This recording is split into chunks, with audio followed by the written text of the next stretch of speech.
भारतीय सिनेमा के इतिहास में कई दौर आए, लेकिन अगर किसी एक दौर को सबसे ज़्यादा रचनात्मक, प्रभावशाली और यादगार कहा जाए तो वो है the golden age of Indian cinema. ये वो समय था जब फिल्मों में कहानी, संगीत, अभिनय और निर्देशन का एक बेहतरीन संतुलन देखने को मिलता था। इसी दौर में ऐसी फिल्में बनी जिन्हें आज भी भारतीय सिनेमा की सबसे महान फिल्मों में गिना जाता है। आप देख रहे हैं मानू का डिजिटल प्लेटफॉर्म MCJ मानू। चलिए शुरू करते हैं।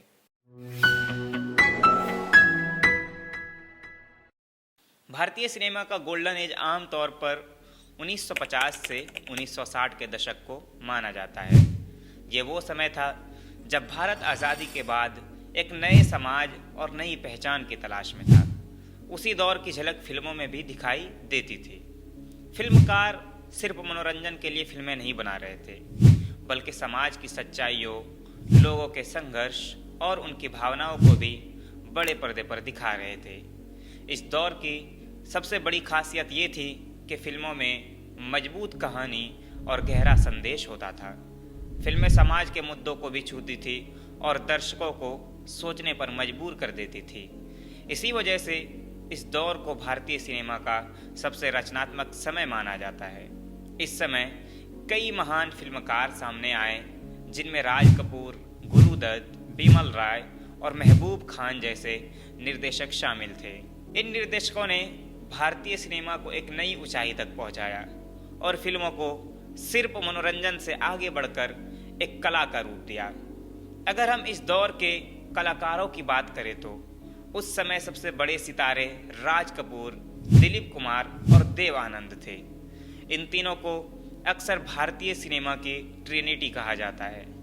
हर अभिनेता की अपनी अलग पहचान थी। राज कपूर को आम आदमी की कहानी दिखाने के लिए जाना जाता था।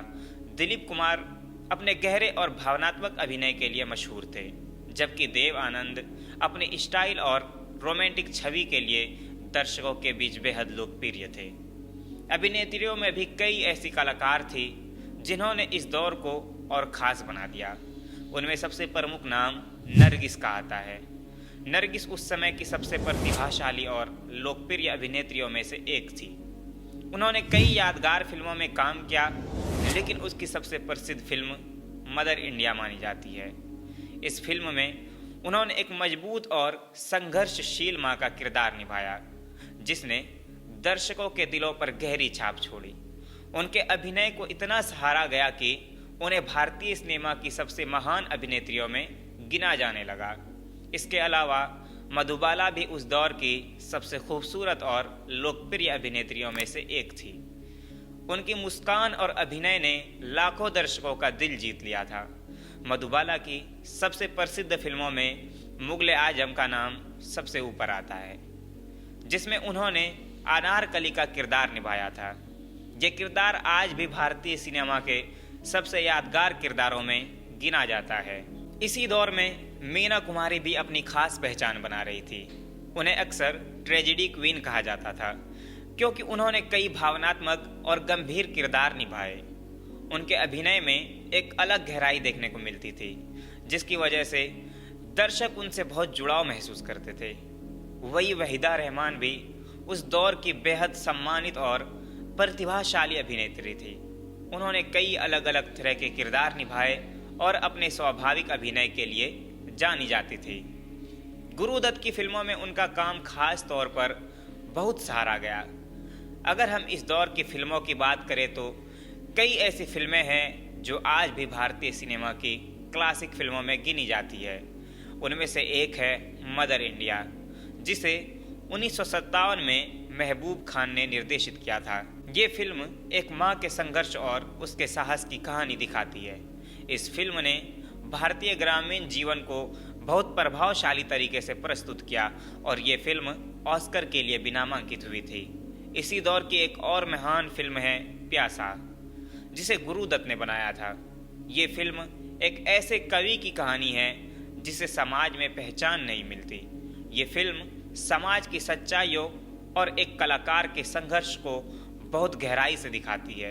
इसके अलावा मुगल आजम भी इसी दौर की सबसे भव्य और ऐतिहासिक फिल्मों में से एक है।